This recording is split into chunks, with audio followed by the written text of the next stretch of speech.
Gates of Imagination presents Dracula's Guest by Bram Stoker, read by Arthur Lane. When we started for our drive, the sun was shining brightly on Munich, and the air was full of the joyousness of early summer.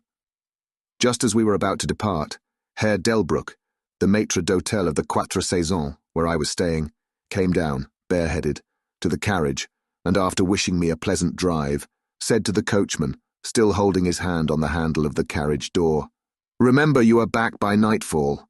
The sky looks bright, but there is a shiver in the north wind that says there may be a sudden storm, but I am sure you will not be late." Here he smiled and added, "For you know what night it is." Johann answered with an emphatic, "Ja, mein Herr," and touching his hat, drove off quickly. When we had cleared the town, I said, after signalling to him to stop, "Tell me, Johann, what is tonight?" He crossed himself as he answered laconically, "Walpurgis Nacht." Then he took out his watch, a great old-fashioned German silver thing as big as a turnip, and looked at it, with his eyebrows gathered together and a little impatient shrug of his shoulders. I realized that this was his way of respectfully protesting against the unnecessary delay, and sank back in the carriage, merely motioning him to proceed. He started off rapidly, as if to make up for lost time. Every now and then the horses seemed to throw up their heads and sniffed the air suspiciously. On such occasions I often looked round in alarm. The road was pretty bleak, for we were traversing a sort of high, wind-swept plateau. As we drove, I saw a road that looked but little used, and which seemed to dip through a little winding valley.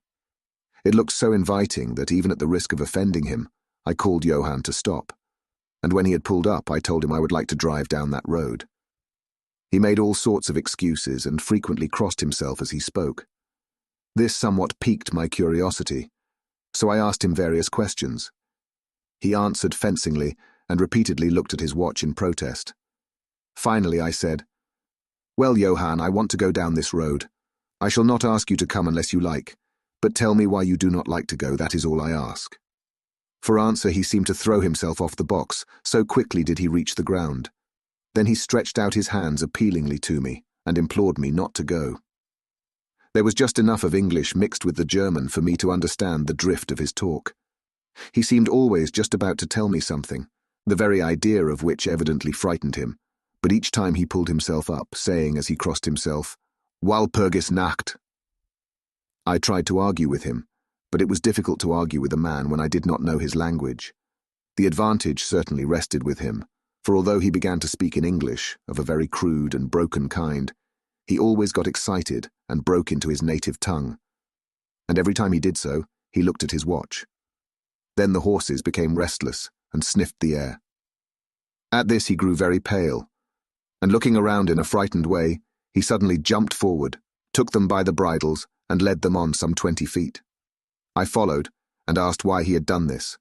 For answer he crossed himself, pointed to the spot we had left, and drew his carriage in the direction of the other road, indicating a cross, and said, first in German, then in English, "Buried him what killed themselves." I remembered the old custom of burying suicides at crossroads. Ah, I see, a suicide. How interesting. But for the life of me I could not make out why the horses were frightened. Whilst we were talking, we heard a sort of sound between a yelp and a bark. It was far away, but the horses got very restless, and it took Johann all his time to quiet them. He was pale and said, "It sounds like a wolf, but yet there are no wolves here now." "No?" I said, questioning him. "Isn't it long since the wolves were so near the city?" "Long, long," he answered, "in the spring and summer, but with the snow the wolves have been here not so long." Whilst he was petting the horses and trying to quiet them, dark clouds drifted rapidly across the sky. The sunshine passed away, and a breath of cold wind seemed to drift past us. It was only a breath, however, and more in the nature of a warning than a fact, for the sun came out brightly again. Johann looked under his lifted hand at the horizon and said, "The storm of snow, he comes before long time." Then he looked at his watch again, and straightway holding his reins firmly, for the horses were still pawing the ground restlessly and shaking their heads, he climbed to his box as though the time had come for proceeding on our journey. I felt a little obstinate and did not at once get into the carriage. "Tell me," I said, About this place where the road leads, and I pointed down. Again he crossed himself and mumbled a prayer, before he answered, "It is unholy." "What is unholy?" I inquired. "The village."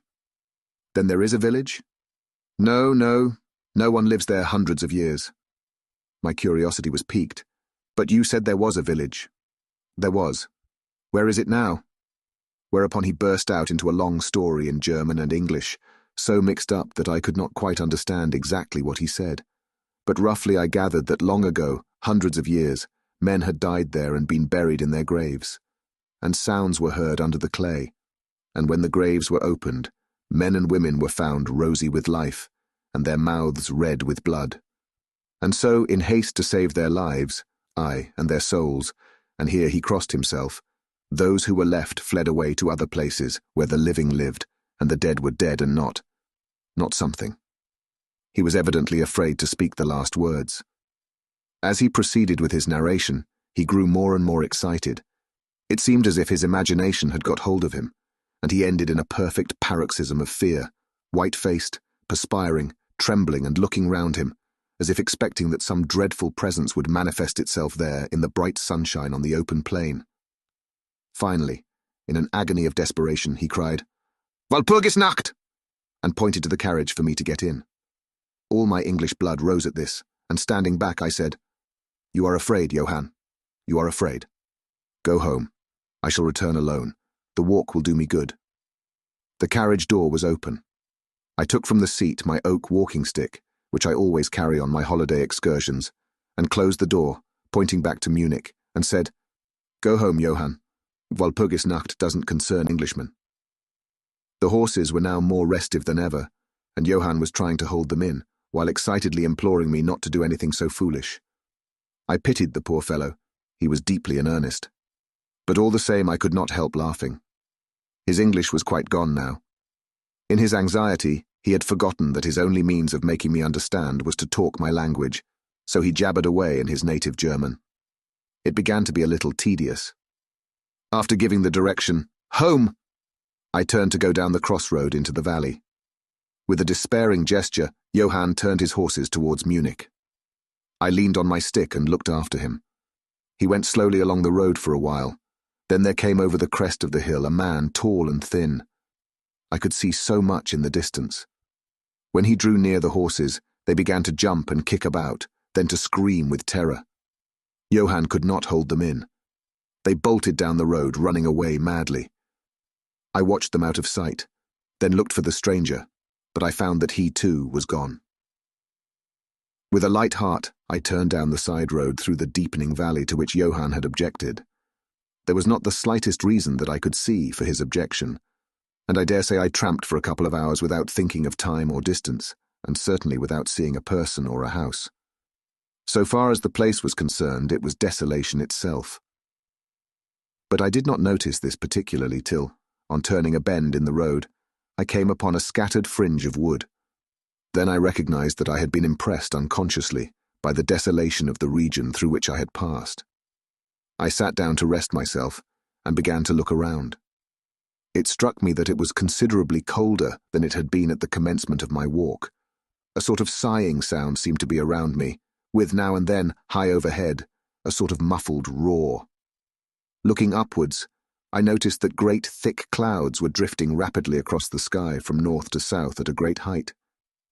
There were signs of coming storm in some lofty stratum of the air. I was a little chilly, and thinking that it was the sitting still after the exercise of walking, I resumed my journey. The ground I passed over was now much more picturesque. There were no striking objects that the eye might single out, but in all there was a charm of beauty. I took little heed of time, and it was only when the deepening twilight forced itself upon me that I began to think of how I should find my way home. The brightness of the day had gone. The air was cold, and the drifting of clouds high overhead was more marked. They were accompanied by a sort of far-away rushing sound, through which seemed to come at intervals that mysterious cry which the driver had said came from a wolf. For a while I hesitated. I had said I would see the deserted village, so on I went, and presently came on a wide stretch of open country, shut in by hills all around. Their sides were covered with trees which spread down to the plain, dotting in clumps the gentler slopes and hollows which showed here and there. I followed with my eye the winding of the road, and saw that it curved close to one of the densest of these clumps, and was lost behind it. As I looked, there came a cold shiver in the air, and the snow began to fall. I thought of the miles and miles of bleak country I had passed, and then hurried on to seek the shelter of the wood in front. Darker and darker grew the sky, and faster and heavier fell the snow, till the earth before and around me was a glistening white carpet, the further edge of which was lost in misty vagueness. The road was here, but crude, and when on the level, its boundaries were not so marked as when it passed through the cuttings, and in a little while I found that I must have strayed from it, for I missed underfoot the hard surface, and my feet sank deeper in the grass and moss. Then the wind grew stronger, and blew with ever-increasing force, till I was fain to run before it.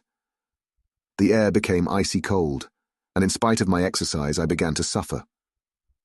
The snow was now falling so thickly and whirling around me in such rapid eddies that I could hardly keep my eyes open. Every now and then the heavens were torn asunder by vivid lightning, and in the flashes I could see ahead of me a great mass of trees, chiefly yew and cypress, all heavily coated with snow. I was soon amongst the shelter of the trees, and there in comparative silence I could hear the rush of the wind high overhead. Presently the blackness of the storm had become merged in the darkness of the night. By and by the storm seemed to be passing away. It now only came in fierce puffs or blasts. At such moments, the weird sound of the wolf appeared to be echoed by many similar sounds around me. Now and again, through the black mass of drifting cloud, came a straggling ray of moonlight, which lit up the expanse and showed me that I was at the edge of a dense mass of cypress and yew trees. As the snow had ceased to fall, I walked out from the shelter and began to investigate more closely. It appeared to me that amongst so many old foundations as I had passed, there might be still standing a house in which, though in ruins, I could find some sort of shelter for a while. As I skirted the edge of the copse, I found that a low wall encircled it, and following this, I presently found an opening. Here the cypresses formed an alley leading up to a square mass of some kind of building. Just as I caught sight of this, however, the drifting clouds obscured the moon, and I passed up the path in darkness. The wind must have grown colder, for I felt myself shiver as I walked, but there was hope of shelter, and I groped my way blindly on. I stopped, for there was a sudden stillness. The storm had passed, and perhaps in sympathy with nature's silence, my heart seemed to cease to beat. But this was only momentarily, for suddenly the moonlight broke through the clouds, showing me that I was in a graveyard, and that the square object before me was a great massive tomb of marble, as white as the snow that lay on and all around it. With the moonlight, there came a fierce sigh of the storm, which appeared to resume its course with a long, low howl, as of many dogs or wolves. I was awed and shocked, and felt the cold perceptibly grow upon me till it seemed to grip me by the heart. Then, while the flood of moonlight still fell on the marble tomb, the storm gave further evidence of renewing, as though it was returning on its track. Impelled by some sort of fascination, I approached the sepulchre to see what it was, and why such a thing stood alone in such a place. I walked around it and read over the Doric door in German. Countess Dollingen of Graz in Styria sought and found death. 1801 on the top of the tomb, seemingly driven through the solid marble. For the structure was composed of a few vast blocks of stone, was a great iron spike or stake. On going to the back, I saw graven in great Russian letters, "The dead travel fast." There was something so weird and uncanny about the whole thing that it gave me a turn and made me feel quite faint. I began to wish, for the first time, that I had taken Johann's advice. Here a thought struck me, which came under almost mysterious circumstances, and with a terrible shock.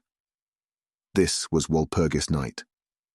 Walpurgis Night, when, according to the belief of millions of people, the devil was abroad, when the graves were opened and the dead came forth and walked, when all evil things of earth and air and water held revel. This very place the driver had specially shunned. This was the depopulated village of centuries ago. This was where the suicide lay, and this was the place where I was alone, unmanned, shivering with cold in a shroud of snow with a wild storm gathering again upon me. It took all my philosophy, all the religion I had been taught, all my courage not to collapse in a paroxysm of fright. And now, a perfect tornado burst upon me. The ground shook as though thousands of horses thundered across it, and this time the storm bore on its icy wings, not snow, but great hailstones, which drove with such violence that they might have come from the thongs of Balearic slingers. Hailstones that beat down leaf and branch, and made the shelter of the cypresses of no more avail than though their stems were standing corn. At the first, I had rushed to the nearest tree, but I was soon fain to leave it and seek the only spot that seemed to afford refuge, the deep Doric doorway of the marble tomb.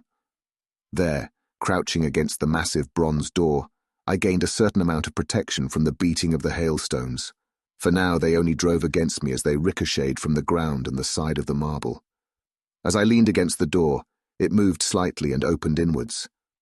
The shelter of even a tomb was welcome in that pitiless tempest, and I was about to enter it when there came a flash of forked lightning that lit up the whole expanse of the heavens. In the instant, as I am a living man, I saw, as my eyes were turned into the darkness of the tomb, a beautiful woman, with rounded cheeks and red lips, seemingly sleeping on a bier. As the thunder broke overhead, I was grasped as by the hand of a giant and hurled out into the storm. The whole thing was so sudden that, before I could realize the shock, moral as well as physical, I found the hailstones beating me down. At the same time, I had a strange, dominating feeling that I was not alone. I looked towards the tomb. Just then there came another blinding flash, which seemed to strike the iron stake that surmounted the tomb and to pour through to the earth, blasting and crumbling the marble, as in a burst of flame. The dead woman rose for a moment of agony, while she was lapped in the flame, and her bitter scream of pain was drowned in the thunder crash. The last thing I heard was this mingling of dreadful sound, as again I was seized in the giant grasp and dragged away, while the hailstones beat on me, and the air around seemed reverberant with the howling of wolves. The last sight that I remembered was a vague, white, moving mass, as if all the graves around me had sent out the phantoms of their sheeted dead, and that they were closing in on me through the white cloudiness of the driving hail. Gradually there came a sort of vague beginning of consciousness, then a sense of weariness that was dreadful. For a time I remembered nothing, but slowly my senses returned. My feet seemed positively racked with pain, yet I could not move them. They seemed to be numbed. There was an icy feeling at the back of my neck and all down my spine, and my ears, like my feet, were dead, yet in torment. But there was in my breast a sense of warmth which was, by comparison, delicious. It was as a nightmare, a physical nightmare, if one may use such an expression, for some heavy weight on my chest made it difficult for me to breathe. This period of semi-lethargy seemed to remain a long time, and as it faded away, I must have slept or swooned. Then came a sort of loathing, like the first stage of seasickness, and a wild desire to be free from something, I knew not what. A vast stillness enveloped me, as though all the world were asleep or dead, only broken by the low panting as of some animal close to me. I felt a warm rasping at my throat, then came a consciousness of the awful truth, which chilled me to the heart and sent the blood surging up through my brain. Some great animal was lying on me and now licking my throat. I feared to stir, for some instinct of prudence bade me lie still. But the brute seemed to realize that there was now some change in me, for it raised its head. Through my eyelashes I saw above me the two great flaming eyes of a gigantic wolf. Its sharp white teeth gleamed in the gaping red mouth, and I could feel its hot breath fierce and acrid upon me. For another spell of time I remembered no more. Then I became conscious of a low growl, followed by a yelp, renewed again and again. Then, seemingly very far away, I heard a "Hollo! Hollo!" as of many voices calling in unison. Cautiously I raised my head and looked in the direction whence the sound came, but the cemetery blocked my view. The wolf still continued to yelp in a strange way, and a red glare began to move round the grove of cypresses as though following the sound. As the voices drew closer, the wolf yelped faster and louder. I feared to make either sound or motion. Nearer came the red glow, over the white pall which stretched into the darkness around me. Then all at once, from beyond the trees, there came at a trot a troop of horsemen bearing torches. The wolf rose from my breast and made for the cemetery. I saw one of the horsemen, soldiers by their caps and their long military cloaks, raise his carbine and take aim. A companion knocked up his arm, and I heard the ball whiz over my head. He had evidently taken my body for that of the wolf. Another sighted the animal as it slunk away, and a shot followed. Then, at a gallop, the troop rode forward, some towards me, others following the wolf as it disappeared amongst the snow-clad cypresses. As they drew nearer, I tried to move, but was powerless, although I could see and hear all that went on around me. 2 or 3 of the soldiers jumped from their horses and knelt beside me. One of them raised my head and placed his hand over my heart. "Good news, comrades," he cried. "His heart still beats." Then some brandy was poured down my throat.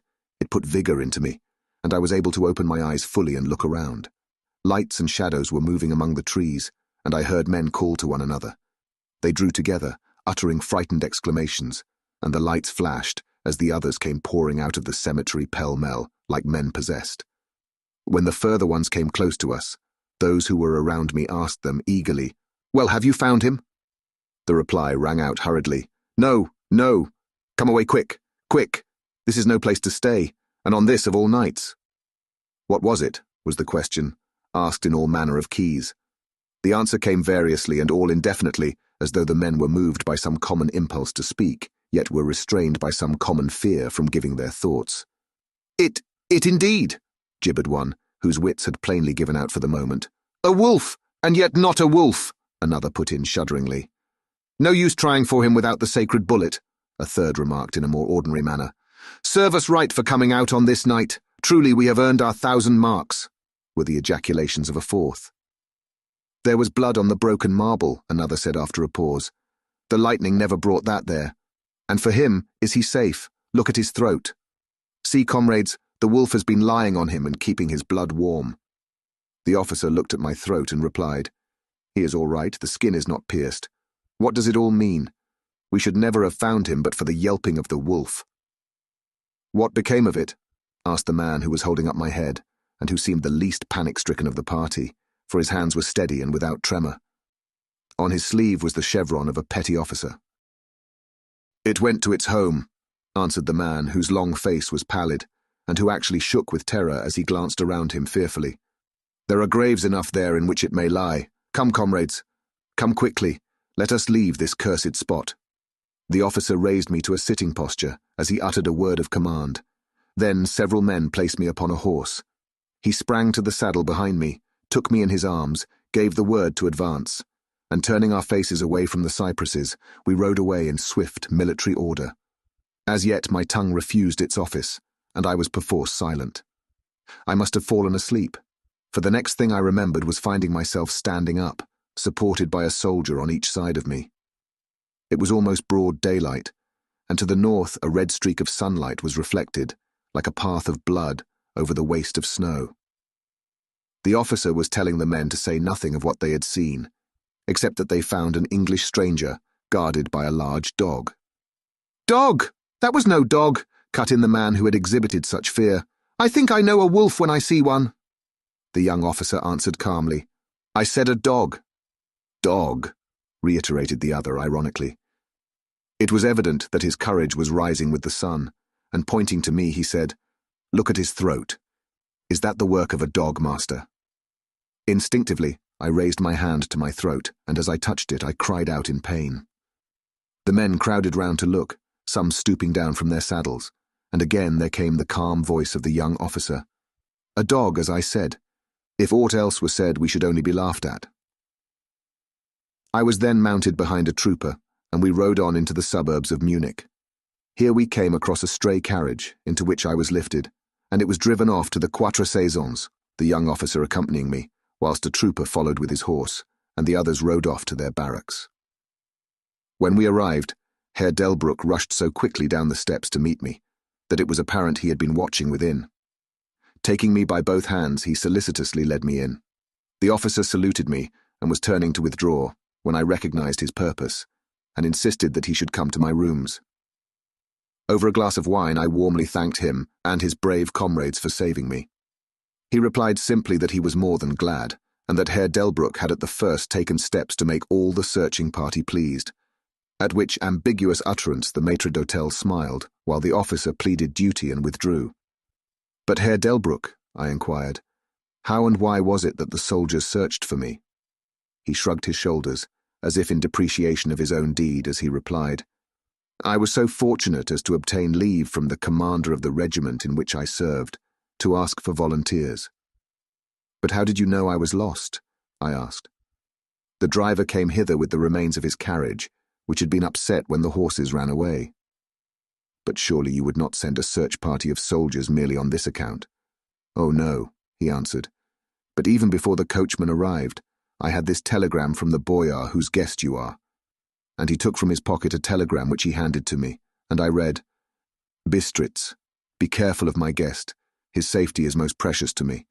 Should aught happen to him, or if he be missed, spare nothing to find him and ensure his safety. He is English and therefore adventurous. There are often dangers from snow and wolves and night. Lose not a moment if you suspect harm to him. I answer your zeal with my fortune. Dracula."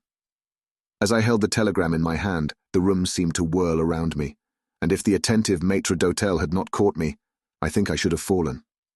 There was something so strange in all this, something so weird and impossible to imagine, that there grew on me a sense of my being in some way the sport of opposite forces, the mere vague idea of which seemed in a way to paralyze me.